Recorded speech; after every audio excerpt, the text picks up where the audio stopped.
From the Library of Congress in Washington, D.C.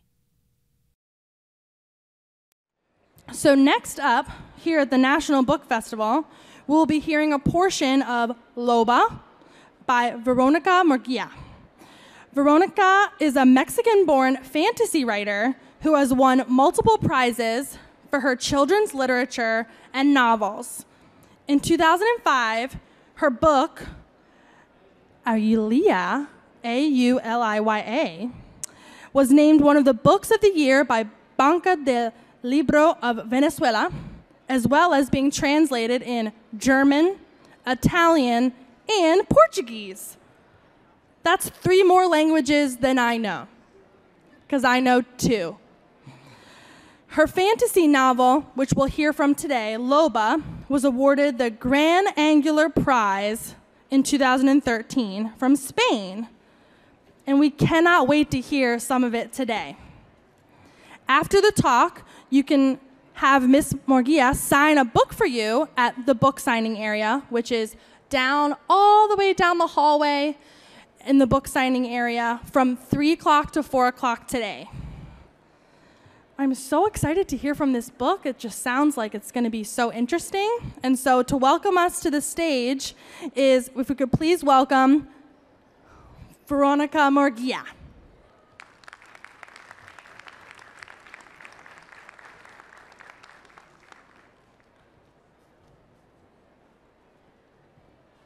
Hi, guys. You have to be patient with me because Loba has not been translated into English. And it's a really thick and big book. So I thought that maybe I could talk to you about my books, the most recent books that I wrote that are for little children. And maybe I could talk to you about what does a writer do? Because most people think that writers are very inspired and they just come up with the stories, but I'm not like that. I have to work a lot at it because I'm not very smart.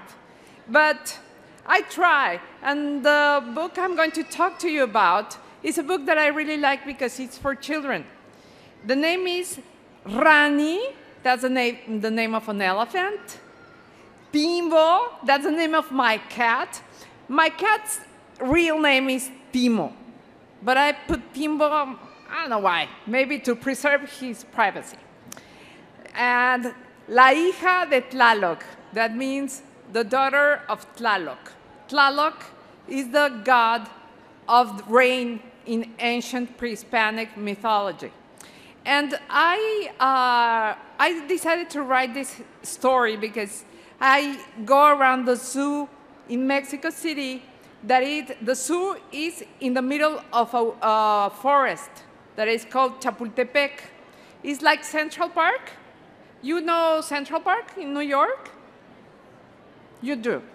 Well, it's kind of like Central Park, but it's older. And since before the Spanish people came to Mexico, it was there. And it had a zoo there.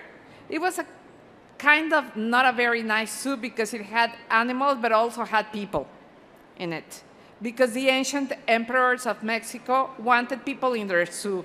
They were not very nice. And I don't know if you know, but Mexico has a very dramatic history, and story also. When the Spanish people came, they found the ancient Aztec Empire. They clashed, and they built the city on top of another city. So my city is very old.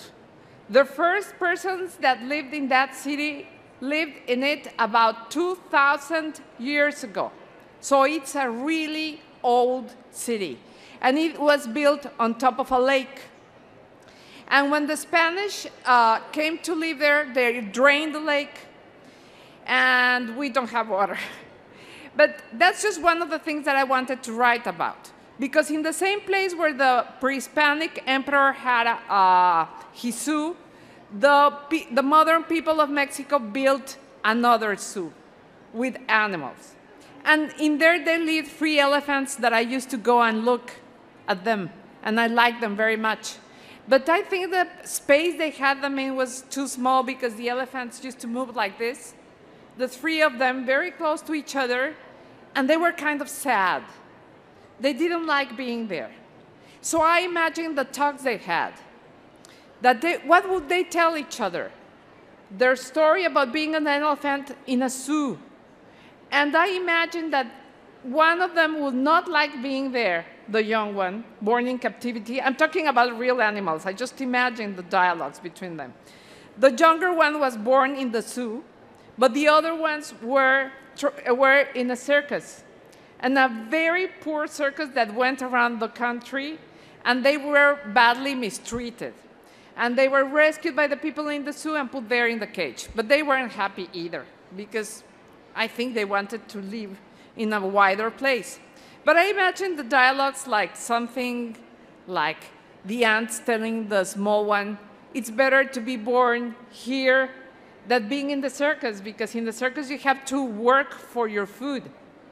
And in the zoo you just have to move your trunk around and just say hello to the kids, and that's the way you earn your living. And I invented that my cat would live in the street and then go into the zoo at night. He will creep into the zoo and talk to the animals. And one day the cat got into the hyena's cage. And the hyenas were very happy to see him, but they got carried away and bit his ear off. And the elephants heard, and they were very angry. And they said, if you ever touch this cat again, we will break down our cage and go and slap you with our trunks. And the hyenas were really scared, and they promised never to touch the cat again. And the cat will go and live with the elephants.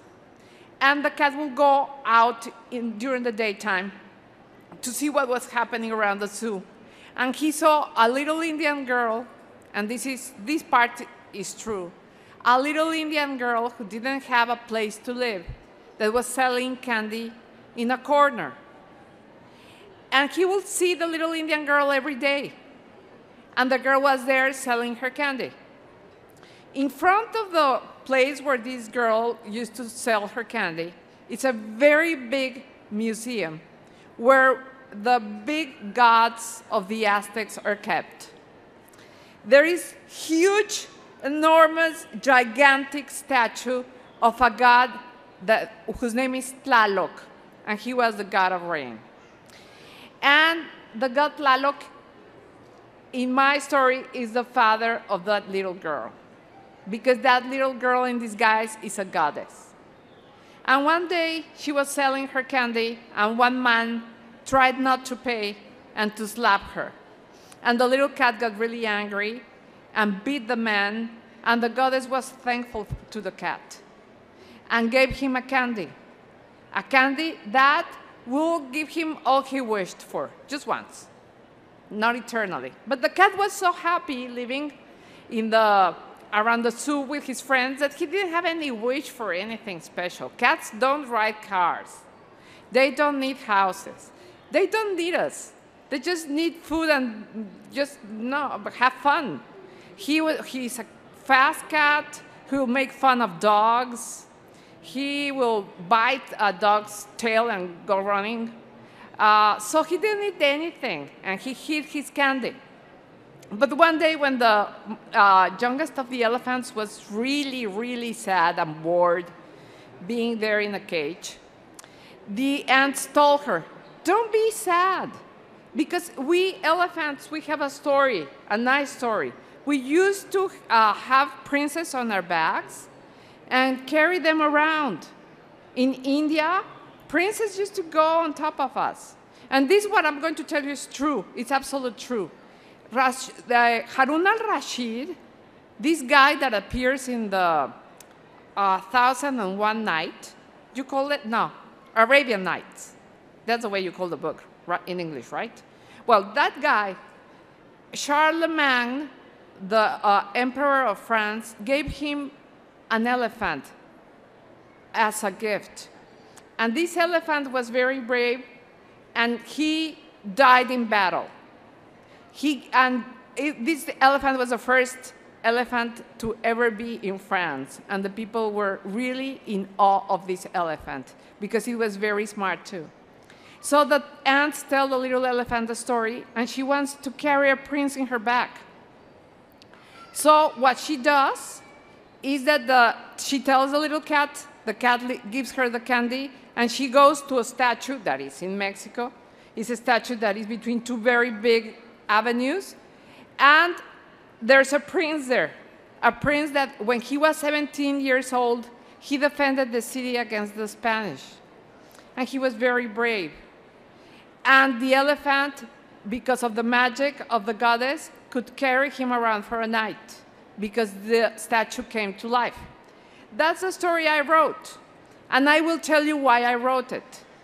I wrote it because one of the things that makes me very angry in my country is to see children working in the streets. And there are many children working in the streets. And they have to earn money to eat. And I don't like that. Because children should be the way you are right now. Listening to people tell stories, playing, reading, waiting for their parents to buy you a book, going to school. That's what children should do, not work. But there are many children working in the streets of my city. And I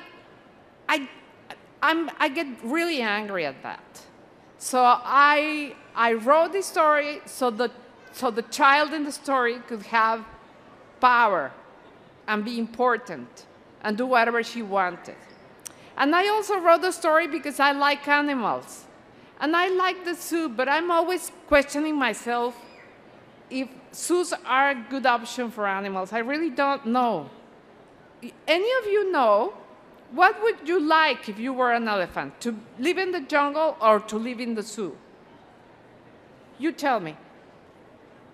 The jungle, yeah. I think they will, all of them would like to be in the jungle. Who else has an opinion? You? The jungle. You? Yeah. You? The jungle. Think, would you rather be in the jungle even if you didn't have any kids waving at you and giving you candy? Yeah. Well, that's what I think.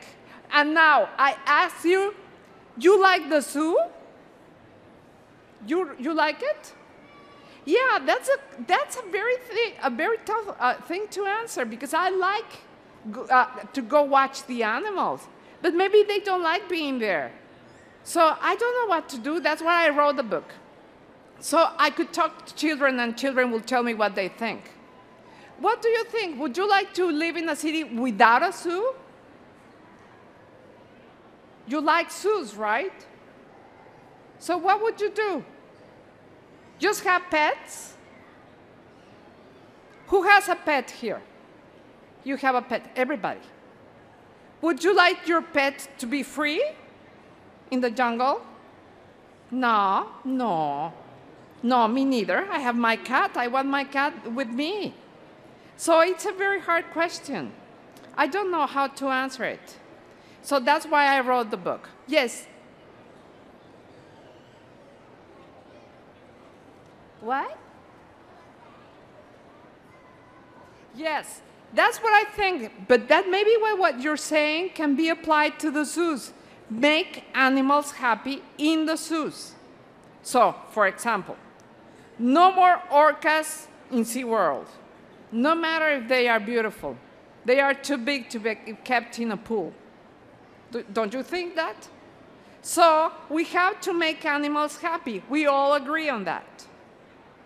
And we have to make all children happy too. Don't you think so? So that's why I wrote the book.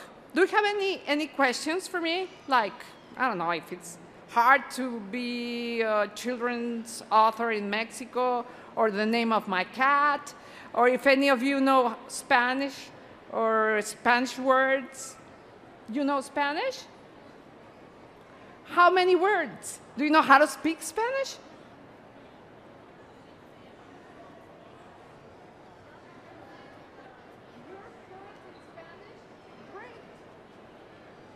You didn't listen, but she's fluent in Spanish. So There's one person who can read the book if she wants to.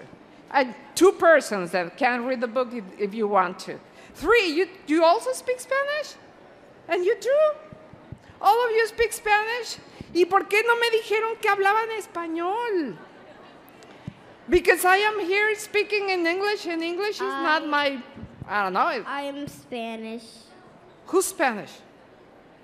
Who is? You're Spanish? I speak Spanish. Tell me something in Spanish. Anything, something in Spanish. The name of your cat, if you have a cat, or a dog. I can read a poem.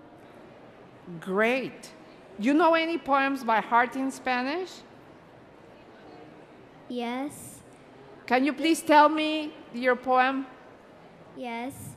Okay, so this poem is the one that I learned in aftercare. Okay.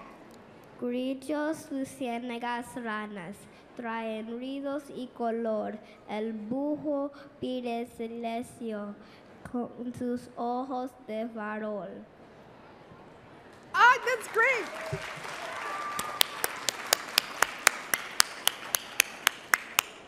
Someone else?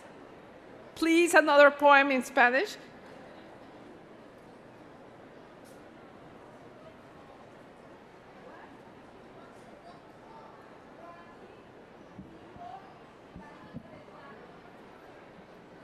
I'm going to say it again on the microphone.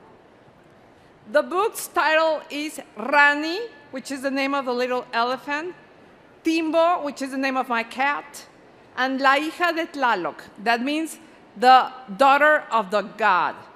Okay? Yes.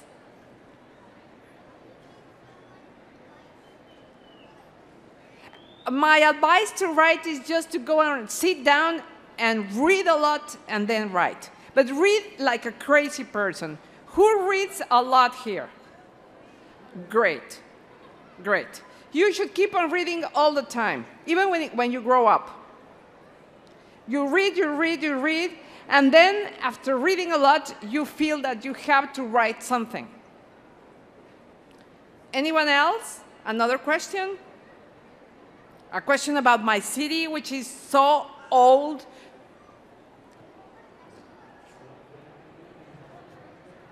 I was born in La Colonia Condesa, but now the place where I was born, the hospital that I was born in, was torn down, and now there's nothing there. And I live in La Colonia Nápoles, in a very noisy place. You lived where?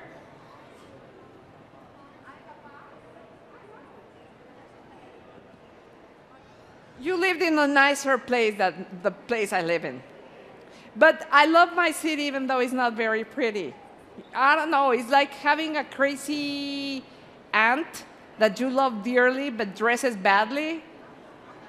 That's how I feel about my city. Yes?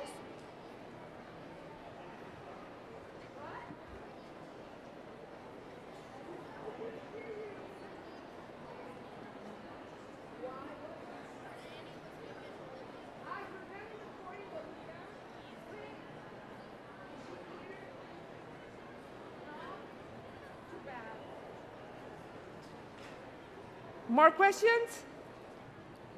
Why? Well, what did what other books did you write? Other books? Uh-huh. I wrote this about my favorite animal besides my cat, which are bats. Oh. Because bats are really cool, and bats kill the most dangerous animal on Earth. Do you know which is the most dangerous animal on Earth? Mosquito. That's he's great. Let's give him a hand, please. He knew the answer. It's not an easy answer. If you ask some adults what animal is the most dangerous animal, they will tell you a spider or whatever. They don't know. Mosquitoes are really bad. And bats eat mosquitoes like crazy. So I love them. So I wrote this book, The Secret Pets. It's about a very friendly bat who is friends with a girl. Yes.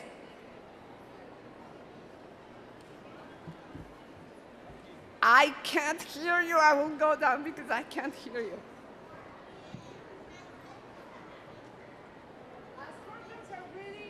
Scorpions are dangerous. Scorpions are dangerous, but not like mosquitoes. Because there are hundreds of thousands of... Another question. What do you like about your book? What do I like about my book? The cat and the bat. And I like all the animals. I like children. I like animals. I love the things that appear in my books. So, yes? What inspired me to write the book about the goddess was a little girl selling candy. And what inspired me to write The Secret Pets are bats because I really like them. I think they are really pretty. I saw one that fell from a tree in the morning. He walked very badly, like this. But then when he flew away, it was so beautiful. Yes?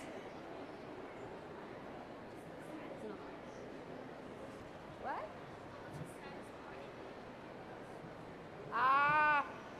In my children's books, there aren't many sad parts. There are exciting parts or a little bit scary parts. But the saddest part maybe is in this very thick book that is for young adults. Father dies, and it's really bad. Yes? My favorite animal besides a bat is a cat. I love cats. But I also love dogs. I think dogs are really nice. Yes.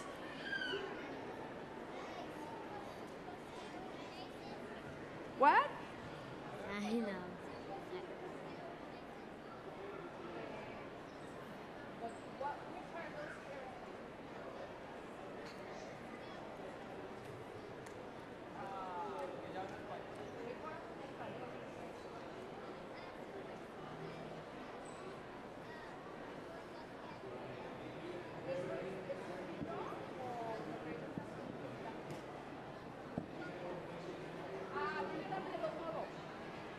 He asked me if I'm a scary, how you say, a scaredy cat? And I am. Yes?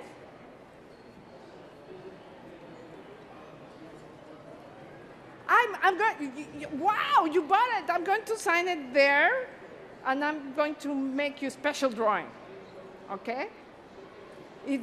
I hope you like, you read in Spanish? Great. Great. We have only 5 more minutes. Somebody wants to say a poem?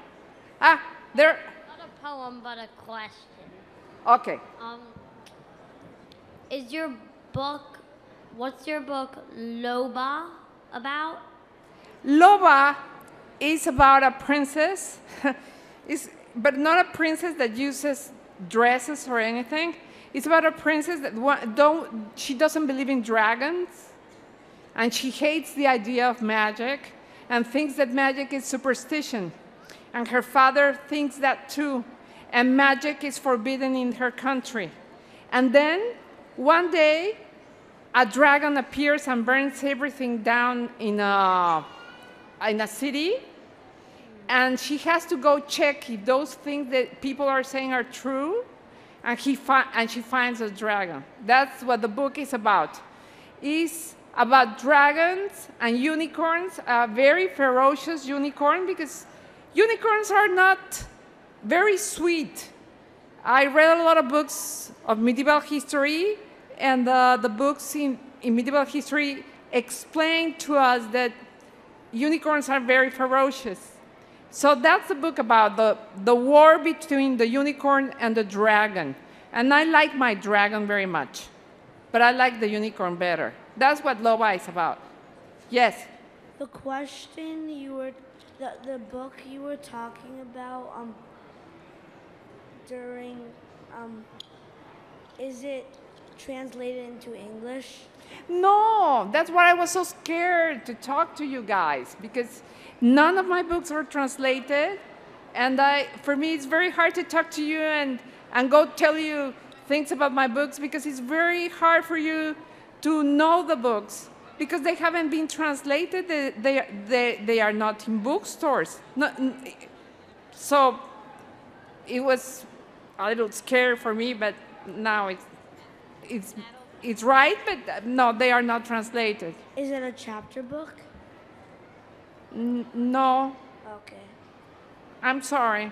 I was really interested in both of your books.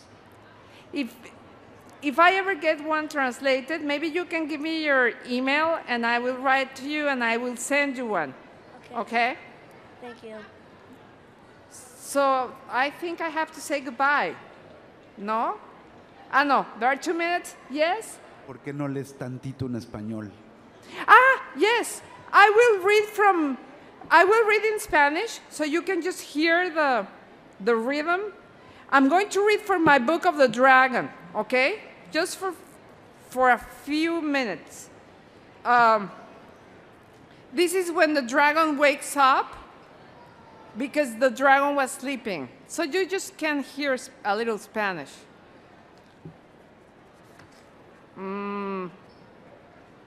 Wait. As you see, I don't read my books very often because I can't find it. But okay, this is about a falcon. El fuego ardía quedamente en la habitación de Soledad. A la gris, el halcón de la joven miraba desde su percha la cama donde dormían su dueña y Edurne, la vieja nodriza. Soledad había comprado el halcón, un neblí todavía pollo, a un mercader que trataba con aves de cetrería. El mercader, un árabe elegante y taciturno que parecía conocer el idioma de las aves, las transportaba en nao de infieles desde Al-Habiba. Elegisteis bien, señora, es un macho, pero sabrá ser tan audaz como las hembras. Cuando termine de crecer, tendrá las alas más cortas que los halcones noruegos que tanto le gustan a vuestro padre, pero os aseguro que será más rápido que ellos. Yo mismo lo robé del nido, aunque no tenía casi plumas, quiso volar y herirme. El árabe sonrió y sus dientes brillaron en la cara morena y curtida por el sol y el aire del mar. Tened paciencia con él, dijo antes de recoger su paga. Soledad miró el bulto tibio que piaba en sus manos. A pesar de su ligereza y su pequeñez, el pollo estiraba las patas y buscaba asirle los dedos con las garras. Traía los párpados cosidos.